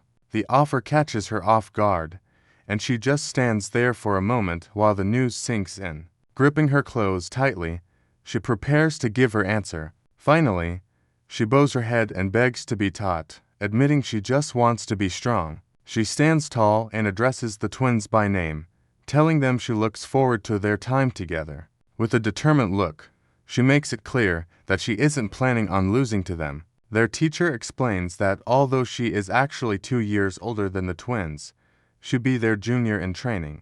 Stunned by the news, Aldo asks his mother why she suddenly decided to take on another student. She tells him there's no need to be so surprised by the decision. While the girl's determination is part of it, she explains there's a much more important reason Ashera belongs here. It turns out she was born with magic eyes, a legendary trait that only one person carries every decade. This power lets her see the true essence and flow of mana in a way that's invisible to everyone else. Ashera asks about the nature of mana, so the teacher asks her to describe what she sees when she looks at theirs. Nodding, she focuses her vision on the energy flowing through the room. She notices the teacher's mana is a bright orange, but when she looks at the twins, they both glow with the exact same warm purple. The teacher stops in her tracks, looking genuinely surprised by that last part. She explains that no two people should have the same color, since these eyes are supposed to spot every tiny difference. It's a strange anomaly that seems to break the known rules of magic. Aldo figures this is why their magic resonates so easily, even though Elphys admits she only sees everything as faint gray smoke. The teacher explains that, with enough practice, Ashera will be able to measure an opponent's total mana just by looking at them. She might even learn to spot the exact weaknesses in their spells. Having that kind of insight gives her a huge advantage in combat, making her the perfect counter for monsters and other mages. According to local legends, some users could even memorize entire landscapes at a glance or sense mana from miles away. It's a lot to take in, and the twins can only stare in silence, finally understanding just how much power sits right in front of them. The twins immediately start gushing, shouting about how incredible her talent is. Reaching out together, they both offer a hand to welcome her properly. Ashera just blushes, looking happy to be accepted so easily. Soon, the three of them end up in a group handshake, officially forming their new team. Seeing the kids bond, the teacher steps in to announce it's finally time to start their training. With Ashera in the mix, the training that used to be just for the twins gets a lot more interesting. They spend most of their time tucked away inside the mansion, focusing on their studies. Shifting between being best friends and rivals, they push each other to master every magic book they can find. Even the garden becomes a classroom as they test their skills in the open air. It's tough work, and there are plenty of moments where they all end up feeling pretty wiped out.